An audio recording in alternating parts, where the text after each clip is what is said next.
আসসালামু আলাইকুম। কেমন আছো? আশা করি সকলেই ভালো আছো। তো আজকে চলে আসলাম অমিত তুমি আমার পর্ব ৬ নিয়ে। লেখিকা ইমু জাহান। তো চলো শুরু করি। অমিত তুমি আমার পর্ব ৬। অভিমানটা কার? পরদিন সকাল। আহমেদ বাড়িতে সকাল শুরু হয়েছে যথারীতি হইচই দিয়ে। রান্নাঘর থেকে নাস্তার গন্ধ আসছে। ছোটরা স্কুলে যাওয়ার জন্য দৌড়াদৌড়ি করছে। আর রাইসা এক হাতে চুল আঁচড়াতে আঁচড়াতে অন্য হাতে নাস্তা খাওয়ার চেষ্টা করছে। কিন্তু পুতুল আজ অস্বাভাবিক চুপচাপ। সে বারান্দায় বসে চায়ের কাপ হাতে নিয়ে বাইরে তাকিয়ে আছে। রায়ান নিচে দাঁড়িয়ে ফোন দেখছিল। হঠাৎ তার চোখ পুতুলের দিকে গেল। গতকাল রাতে সে একটা বিষয় খেয়াল করেছিল।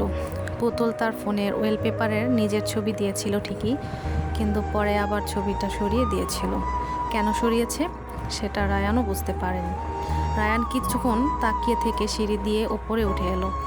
কি হয়েছে? পুতুল চমকে তাকালো। কিছু না। কিছু না হলে এখানে একা বসে আছিস কেন? এমনি। রায়ান তার পাশে এসে দাঁড়ালো। আমার ওপর রাগ করেছিস? পুতুল সঙ্গে সঙ্গে বলল, না। তাহলে আমার দিকে তাকাচ্ছিস না কেন? পুতুল এবার তার দিকে তাকিয়ে বলল, আপনি কি সব কিছু এত বুঝে ফেলেন? রায়ান মুচকি হাসলো। তোর ব্যাপারে একটু বেশি বুঝি। কথাটা শুনে পুতুল চুপ হয়ে গেল। তারপর আস্তে করে বলল, কাল রাতে আপনি আমার ছবিটা ওয়েলপেপার থেকে সরিয়ে দিয়েছেন?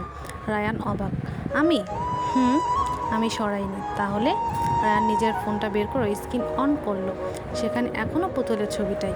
পুতুল অবাক হয়ে তাকিয়ে রইল। এখনও রেখেছেন? তাহলে আমি ভুল দেখেছিলাম। রায়ান মুচকি এসে বলল, আর এই ভুলের জন্য এতক্ষণ ধরে মুখ ফুলিয়ে বসে আছিস? পুতুল একটু লজ্জা পেয়ে বলল, আমি মুখ ফুলিয়ে বসে নেই। তাহলে?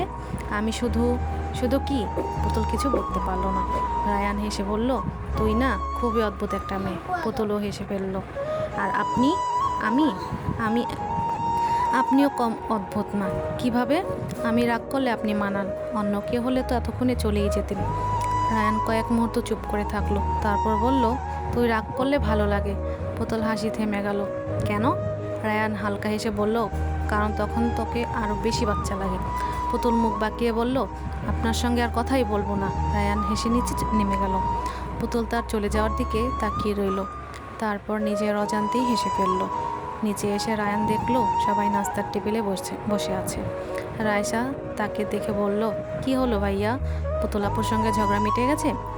রায়ান চেয়ারে বসে বলল, আমাদের ঝগড়াই তো হয়নি। রায়সা বলল, তাহলে এতক্ষণ কি করছিলেন? আবহাওয়া নিয়ে আলোচনা করছিলাম। সবাই হেসে উঠল। ঠিক তখন পুতুল নিচে এসে বসে পড়ল। রায়সা তার দিকে তাকিয়ে বলল, আপু, আপনার মুখে হাসি কেন? পুতুল শান্তভাবে বলল, এমনিতেই। রায়ান চুপচাপ নাস্তা করছিল। পুতুল হঠাৎ তার প্লেট থেকে একটা পরোটা তুলে নিল। রায়ান তাকালো। আবার? পুতুল বলল, আপনি তো আমার ছবি ফোনে রাখছেন, একটা পরোটা কি দেবেন না? রায়ান হাসতে হাসতে বলল, নে। রায়সা সঙ্গে সঙ্গে হাততালি দিয়ে উঠল। এই বাড়িতে আজকে প্রেমের বাতাস বইছে। রায়ানের মা হেসে বললেন, রায়সা, বেশি কথা বলিস না। পুতুল লজ্জা পেয়ে মাথা নিচু করল। আর রায়ান? সে চুপচাপ পুতুলের দিকে তাকিয়ে মুচকি হাসল। কেউ কিছু বুঝুক আর না বুঝুক, এই দুজনের ছোট্ট পৃথিবীতে যেন প্রতিদিনই নতুন একটা করে গল্প লেখা হচ্ছে। তো আমার গল্পের প্রেমীরা, তোমাদেরকেও বলছি, যারা আমার গল্প শোনো বা পড়ো, তাদেরকে বলছি, শুধু দেখলেই হবে না আমার গল্প, অবশ্যই আমাকে লাইক কমেন্ট করতে হবে। আর সবাই আমার চ্যানেলটা সাবস্ক্রাইব করে দিবে।